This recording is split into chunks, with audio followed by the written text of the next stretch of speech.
सबसे पहले मैं बताऊंगा कि हमारा विधानसभा चल रहा है अभी, और जो कहा गया कि टांटिया मामा मूर्ति अनावरण में जाना है, कल रात का सफर था और यहां से कार्यक्रम खत्म करने के बाद में फिर से विधानसभा जाएंगे। तो मैं चाहता हूं हम वहां से यहां तक समय निकाल कर आए हैं, जितने भी साथी इधर उधर हैं, थोड़ा सा समय आपका लेंगे, अपने अपने स्थान पर बैठे। सबसे पहले मैं इस कार्यक्रम को आयोजित करने वाले तमाम कार्यकर्ताओं का धन्यवाद करूंगा कि जिन्होंने एक महानायक की मूर्ति स्थापना में हमें भी आमंत्रित किया और इतना बड़ा कार्यक्रम आयोजित किया। उसके बाद में मंच पर जो पुरखे हमारे विराजित हैं, मैं उनको नमन करता हूं। साथ में जो नंदाबाई भील की बात की थी, इनके जजमेंट को मैं राजस्थान की विधानसभा के अंदर 2 बार बोला और कहा कि महाराष्ट्र 5 जनवरी 2011 जो जजमेंट था उसमें हम देश के मालिक ही साबित हुआ था। तो आज मुझे भी अवसर मिला कि उनको देखने का। आज हम बात करते हैं टांटिया मामा की। तो हमारा इतिहास जो है लोक गीतों के माध्यम से नजर आता है। हमने कभी किताबों के अंदर इतिहास को झूठा भी पढ़ा है, और आज की तारीख में विकिपीडिया और गूगल जैसे जगह पर कोई भी डाल देता है, लेकिन लोकगीत हमारे झूठे साबित नहीं हो सकते। हमारे पुरखों ने इतिहास के माध्यम से बताया कि टांटिया मामा उस वक्त की सामंतवादी सोच थी, जो आदिवासियों की जमीनों को लूटा जाता था, हमारे जैसे लोगों को उनके खेतों में काम करने के लिए ले जाया जाता था। उन सामंतवादी सोच के खिलाफ टांटिया मामा एक बड़ा आंदोलन करते थे और उस आंदोलन के खिलाफ लड़ते थे और आदिवासियों को उस सामंतवादी सोच से आजाद कराने का काम करते थे। ऐसे समय में जब औपनिवेशिक सरकारें थी और इन सरकारों ने कई बार कोशिश की कि टांटिया मामा जैसे व्यक्ति को, टांटिया भील को कैसे पकड़ा जाए, कैसे उनको हम लोग अपने कब्जे में लिया जाए। और 1000 कोशिश के बाद भी ये पाताल पानी का शहर कभी किसी के हाथ में नहीं आता था और पलक झपकते ही अपने वेश बदल कर गायब हो जाते थे। उनका ऐसा इतिहास है। और कहा जाता है कि जब भी कोई गरीब की शादी होती है, कोई दुखी होता है, तो उनके परिवार के लोग टांटिया मामा को याद करते थे, चाहे वो किसी भी रूप में हो, चाहे उनके साथी हो, लेकिन वो हमेशा गरीब और दुखी की मदद करते थे। और एक समय ऐसा आया जब औपनिवेशिक सरकारों ने, अंग्रेजों ने जब टांटिया मामा को पकड़ लिया था, तब उन्हें मारा गया या दफनाया गया या किस हालत में थे। लेकिन कहते हैं जब उनकी मौत की खबर सुनी थी तो 10 लाख लोग उस जमाने में उनके साथ इकट्ठे होंगे थे। तब अंग्रेजी हुकूमत के लोग कहते थे कि हमने असल में भगवान देखा। तो लोग 2 तरीके का भगवान देखते हैं, एक जो अदृश्य होता है और जो एक दिखता है। और उन्होंने उस समय टांटिया मामा भील को भगवान का दर्जा दिया था और लोग उस वक्त साम्यवादी सोच के उन्हें गलत बताने के लिए डकैत का रूप देते थे, गाली देते थे। और उसके बाद में टांटिया मामा से प्रेरित होकर बिरसा मुंडा जब 16 साल की उम्र के थे और 16 साल की उम्र के अंदर उन्होंने टांटिया मामा से प्रेरणा ली और एक आंदोलन किया सुव्यवस्थित तरीके से। के खिलाफ एक जन आंदोलन था जो हमारी जल, जंगल और जमीन पुरखाई व्यवस्था को बचाने का था। जब जंगल जमीन एक 16 साल का नौजवान उस वक्त एक बड़ी क्रांति लाता है और क्रांति के साथ में मात्र 24 साल की उम्र में इस समाज के लिए शहीद हो जाता है। और आज इन महान नायकों और पुरखों की विरासत की वजह से हम लोगों को जमीन के अधिकार मिले, जंगल के अधिकार मिले, जल पानी के अधिकार मिले और आज शेड्यूल डिस्ट्रिक्ट एक्ट मिला और ऐसे तमाम कानून है जिसकी वजह से हम लोग आजादी की सांस ले रहे हैं, अपने आप को गर्वित महसूस कर रहे हैं। और उसके बाद में हम लोग ये भी याद करना चाहेंगे कि वो एक दौर था जब बंदूकों की लड़ाई चलती थी, तोपों की लड़ाई चलती थी, और आज का दौर अलग है। सोच वही है। उस समय औपनिवेशिक शासन था और आज सरकारें हैं। उस समय राजा रजवाड़े थे और आज पॉलिटिशियन है। उस वक्त सामंतवादी सोच के लोग थे और आज मल्टीनेशनल कंपनियां हैं। और आज उसी तरीके से हमसे अपेक्षा की जाती है, हमारे पुरखों का खून हमारे रगों में है, इसलिए आज सरकारें जहां जहां आदिवासी रहता है वो अलग अलग तरीके के कानून ला रही है। जब 5वीं अनुसूची अस्तित्व में है और तो वन अधिनियम 2006 है, इसके बावजूद भी आदिवासी जंगल में रहता है, वो इस जंगल को अपना परिवार मानता है, इस जंगल के अंदर पेड़ पौधे नदियां पर्वत पहाड़ को भगवान मानता है और पूजता है। और जब आजादी के पहले जो आदिवासी जंगल में रह रहा है, इनके वन अधिकार के कानून बाद में बने, उससे पहले जंगल का वारिस है। आज उन आदिवासी को कंपनी को, पहाड़ी कंपनी को जमीन लाने के लिए थोप दिया जाता है, लेकिन आदिवासी को बेघर कर दिया जाता है। सोचने की बात है। और ऐसा कई बार हुआ, चाहे राजस्थान की बात हो, महाराष्ट्र की बात हो, मध्य प्रदेश की बात हो या छत्तीसगढ़ झारखंड की बात हो, जब जब हम हमारे हक के लिए बोले हो तो इस सरकार और प्रशासन ने हमें हमेशा दबाने का काम किया है। आज हमें उस समय हमारे पुरखे लड़े थे, 16 साल की उम्र में बिरसा मुंडा लड़े थे, घंटे मामा लड़े थे और कई जननायक थे जिन्होंने कुर्बानियां दी अनगिनत लोगों ने। लेकिन आज भी सरकारें आई गई, आदिवासियों की परिस्थिति नहीं बदली। कभी विकास के नाम पर स्टैच्यू ऑफ यूनिटी बनाया और हजारों आदिवासियों को विस्थापित किया, तो कभी छत्तीसगढ़ के हसदेव अभ्यारण्य में कोयले की खान के लिए आदिवासियों को विस्थापित किया, तो कभी मल्टीनेशनल कंपनी के नाम पर राजस्थान से आदिवासियों के कासेरे उजाड़े, कभी डैम बनाने के नाम पर, कभी हाईवे निकालने के नाम पर आदिवासियों की जमीनें छीनी गई। परंतु आज चुप रहने की जरूरत नहीं है। वो लड़ाई तीर कमानों से, बंदूकों से लड़ी जाती थी, आज हमें जागरूक होना है। आज लड़ाई कागज कलम से लड़ी जाएगी, संविधान से लड़ी जा सकती है। और संविधान और कागज कलम से ये लड़ाई तब लड़ी जाएगी जब आप और हम लोग शिक्षित होंगे, समझदार होंगे। नंदाबाई भील जैसों ने ये लड़ाई लड़ी, तब हम 8 करोड़ आदिवासियों को इस देश का मालिकाना हक पाने का मिला। तो ऐसे हमको भी लड़ना पड़ेगा। हमारे सामने कई चुनौतियां हैं, हम लोग दिन चुनौतियों का सामना कर रहे हैं।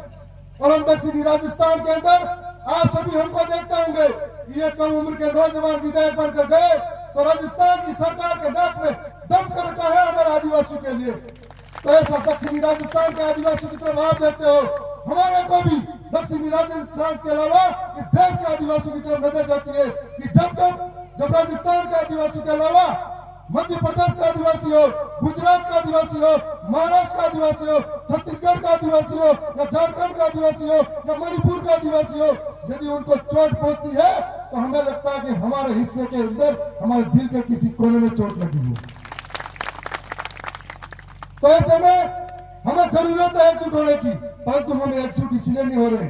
जितने हम आदिवासी हैं उतने अलग अलग संगठन तैयार कर रखे हैं, जितने आदिवासी हैं उतने जोड़ी झंडे लेके घूमते हैं। ये एकजुट नहीं होंगे तो कहां से लड़ेंगे? और जब आदिवासियों की एकजुटता की बारी आती है तब हम बिखर जाते हैं, लेकिन हमसे दुश्मन जब भी बारी आती है तो दिखावा अलग अलग करता है, लेकिन लड़ने की बारी आती है एक हो जाता है। ये बात सही है नहीं है? और मध्य प्रदेश के अंदर जैस नाम की एक क्रांति आई थी, तब हम लोग दक्षिणी राजस्थान में आदिवासी परिवार के नाम पर संगठन तैयार करके लड़ रहे थे। हमें खुशी हुई कि हमारे जैसे नौजवान इस मध्य प्रदेश के अंदर तैयार हुए, लड़ रहे हैं समाज के लिए, कॉलेजों के अंदर अपने हक के लिए, शिक्षा के लिए सरकारों के सामने लड़ रहे हैं। लेकिन धीरे धीरे आदिवासी के संगठन बनाए और इस संगठन के नाम पर आदिवासियों ने उनका नाम आगे किया। क्या हुआ? अपने अपने स्वार्थ के खातिर अलग अलग संगठनों में घुस गए और समाज को भूल गए जो समाज उनको आगे लेके आया। सोचने का विषय है कि आखिर लड़ेगा कौन? क्या उन पुरखों को भूल गए जिन्होंने हमें जमीन जंगल अधिकार दिए? तो आज मैं उन तमाम लोगों को कहना चाहता हूं, आज भी हमारी बारी है कि मध्य प्रदेश के अंदर कुछ दिन पहले पुलिस विभाग ने एक व्यक्ति को जब जंगल के अंदर अपनी गाय पे से चराने जाता है तो उसे मार दिया जाता है इस बात के लिए कि वो नक्सलवादी है, और बाद में कहते हैं कि हमसे गलती हुई। क्या आदिवासियों की कीमत यहाँ तक ही है? यह सोचने का विषय है। आज उस इलाके का आदिवासी मारा गया, कल हमें भी, हमारा भी नंबर आएगा। कल मध्य प्रदेश के इस इलाके का नंबर आएगा, तो राजस्थान के इलाके का नंबर आएगा। इसलिए हम सभी को एक होना पड़ेगा और आदिवासी सब एक होंगे तब हम लोग लड़ पाएंगे। इसलिए हम लोग कह रहे थे कि बिल प्रदेश जरूरी है। अब बताऊंगा बिल प्रदेश क्यों जरूरी है। क्योंकि बिल प्रदेश इसलिए जरूरी है कि हमारे इलाके में 5 यूनिवर्सिटी आज भी संविधान की किताब में कैद बनी है, वो लागू करनी चाहिए और नहीं करी, इसलिए बिल प्रदेश जरूरी है। बिल प्रदेश इसलिए जरूरी है, आप हमारे जल जंगल जमीन को खोखला कर गए। हम लोग इस जल जंगल जमीन को बचाना चाहते हैं, इस प्रगति और पर्यावरण को बचाना चाहते हैं, इसलिए बिल प्रदेश जरूरी है। बिल प्रदेश इसलिए जरूरी है कि नियमावली में जो घटना हुई वो घटे नहीं। बिल प्रदेश इसलिए जरूरी है नीमच में जो घटना घटी वो घटे नहीं। बिल प्रदेश इसलिए जरूरी है कि कार्तिक बिल को मारा गया वो फिर घटना घटे नहीं। बिल प्रदेश इसलिए जरूरी है कि कोई हमारे सर पे आकर मुद्दे नहीं, इसलिए जरूरी है। और आज बिल प्रदेश इसलिए जरूरी है कि हमारी संस्कृति है, हमारी बोली है, हमारी परंपरा है, हमारी रीति रिवाज है, उसको बांटा गया है, हमें अलग अलग हिस्सों में किया गया है, उसको वापिस एकजुट करने की जरूरत है। मैं कुछ दिन पहले राजस्थान की विधानसभा के अंदर सरकार के सामने कहा था कि आप बाहरी कंपनी को हमारी जंगल दे सकते हो खनन के नाम पर, तो जो आदिवासी जंगल में रह रहा है उसको जमीन क्यों नहीं दे सकते। मैंने यह भी कहा, मैं थावरचंद गहलोत दावा करता हूं यदि आप हमें 10 साल के लिए जंगल वापस दे देते हो हम जंगलों को हरा भरा करके दे देंगे। यह भी बात कही थी। आज मैं कहना चाहूंगा कि हमने आदिवासी परिवार विकसित किया, आदिवासी परिवार के माध्यम से चले और हम कोई बड़े घराने से नहीं है, साधारण परिवार से निकल के आए। उन लोगों ने हमें जिताया, हमारी विधानसभा की जनता, वहां के कार्यकर्ता राष्ट्रीय पार्टी को हरा के साइड में कर दिया, हमें जिताकर भेजा। और आज फर्क यह है कि उनके जीते हुए लोग अगर बोलेंगे तो उनकी टिकट कटेगी और हम नहीं बोलेंगे तब हमारी टिकट ये शासन व्यवस्था काटेगी। इसलिए हम बोलते हैं और हम उस मजबूरी से निकले हैं जो समाज को करीब से देखा है।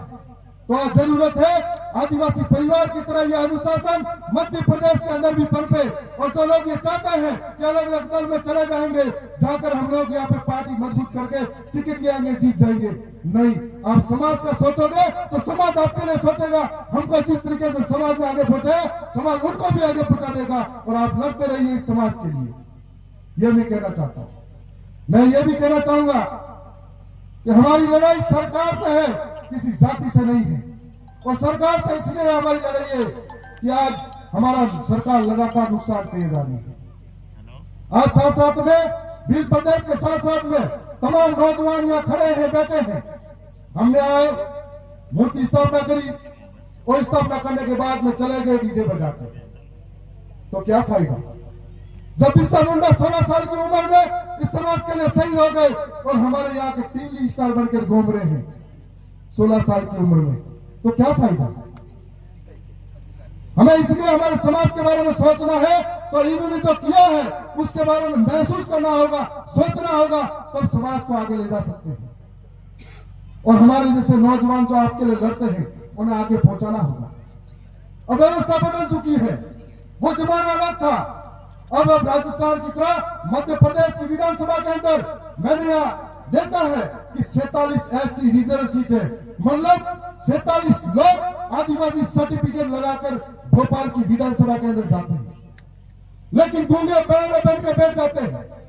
तो 47 लोग अगर एक साथ बोल पड़े कि हमारे लोगों को मारा जा रहा है, आदिवासी का जंगल जमीन लूटा जा रहा है, तो भोपाल की विधानसभा भी थर्राने लग जाए।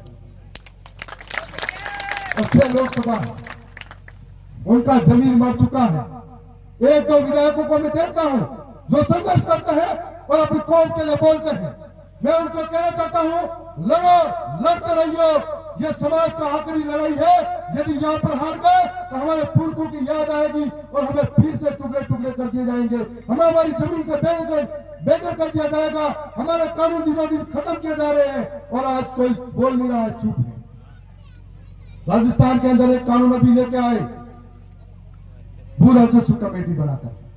कानून के माध्यम से क्या था कि मल्टीनेशनल कंपनियां सीधी आकर आदिवासियों की जमीनें अधिग्रहण कर लेगी।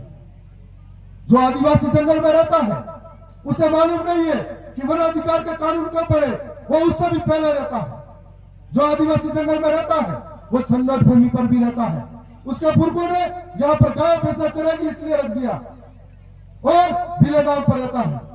अब अचानक से कहोगे कागज लाओ और नहीं तो उठ जाओ। तो आज हमें सोचने का विषय है। मैं यहाँ पर यह भी कहना चाहूंगा कि धार हो, रतलाम हो, झाबुआ हो, अलीराजपुर हो, हमारे अंदर एक कमजोरी है। धार के अंदर अगर कोई घटना घटती है तो रतलाम वाला सोचता है हमारे क्या लेना देना, और रतलाम के अंदर कोई घटना होती है तो झाबुआ वाला सोचता है हमारे क्या लेना देना। हमारी समाज की स्थिति क्या हो गई है? आपने पिंजरे के अंदर सफेद मुर्गे देखे होंगे जो मार्केट में रहते हैं, जो रखता है वो निकालता है, एक मुर्गे को अगर मारता है वही फड़फड़ाता है, दूसरे मुर्गे दाना चुगने में ध्यान देते हैं। इसी प्रकार से कोई और आता है मुर्गा खरीदते तो वो मारता है और उसी प्रकार से दूसरा मुर्गा भी मर जाता है, लेकिन दूसरे दाना चुगने में ध्यान देते हैं। यह स्थिति हमारे समाज के अंदर है। कहीं का भी घटना हो हमारे क्या लेना देना, इसीलिए एक एक मरता जा रहा है। तो आज सोचने का विषय है। मैं नौजवानों से भी कहना चाहता हूं कि राजनीति हमारा हिस्सा नहीं, हम राजनीति के लिए नहीं, इस समाज के लिए आए हैं और राजनीति समाज को साथ में लेकर चलोगे तो राजनीति अपने आप चली आएगी। आज एक साथ एकजुट होने की जरूरत है। हम वहां से चलकर यहाँ आए हैं।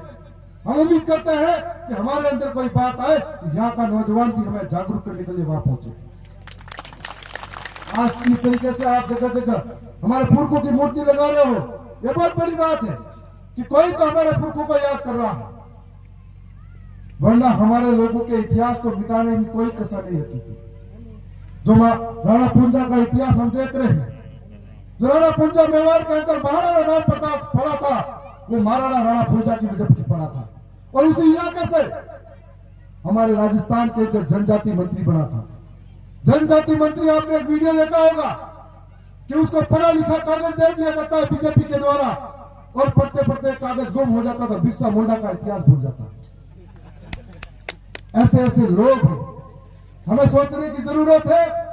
मुझे अवसर दिया इस मौके पर बोलने के लिए, मैं आपका पूरा पूरा धन्यवाद करूंगा। साथ में इस कार्यक्रम को आयोजित करने वालों का धन्यवाद करूंगा। जो नंदा भाई भीर हैं उनके दर्शन हुए, उनको भी धन्यवाद करूंगा कि आपने एक महान शख्सियत हो जो इस आदिवासी को स्वाभिमान सिखाने में काम किया। इतना ही कहूंगा कि आवाज अपनी दूर तलक छोड़ जाऊंगा, आवाज अपनी दूर तलक छोड़ जाऊंगा। खामोशी की बेमौत गवारा नहीं मुझे, शीशा में टूट भी गया तो अपनी खलक छोड़ जाऊंगा। धन्यवाद। जय जोहार।